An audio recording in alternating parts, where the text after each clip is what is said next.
Dapat ko ito.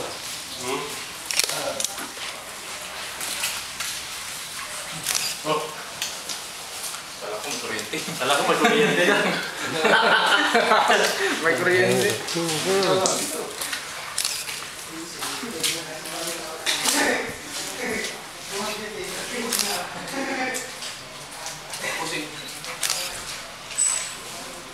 Hi, sir.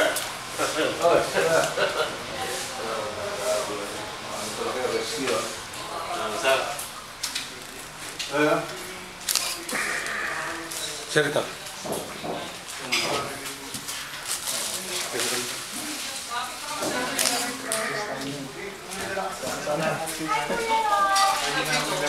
Hindi naman traffic sa Makati, dito na lang rin namin ng traffic. May pagkita ito, pagkakas natin namin. Congressman, may ano naman, may release na naman daw kung damaya-maya eh. Oh. Neng! Dito kayo. Hoy! Ako ko naman kami ng picture! Kasi nagtsura pa! Dito ka. Mga survivor? Ano dito sila? Nandito si Toto kagabi. Kinunan din kami. Kinunan kami sa picture. Survivor yan, Roy. Alam mo kung saan namin sila nilagay? Alam mo, tatlong dogs namin, Roy, namatay. Ah, talaga? Ba't di siya nakalang?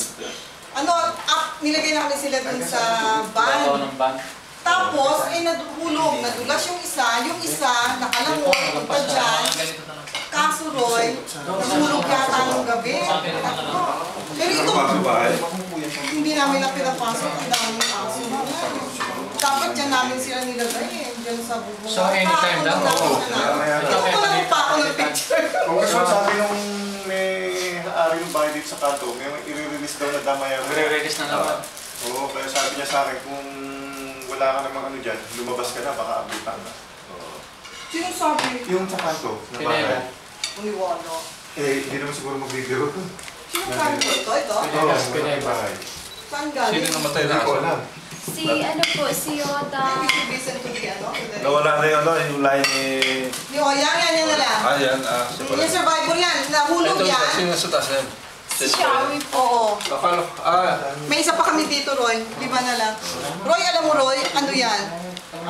Tawag nito, yung bang nahulog yan, lumangoy siya, pumunta sa isang posting simento, doon siya.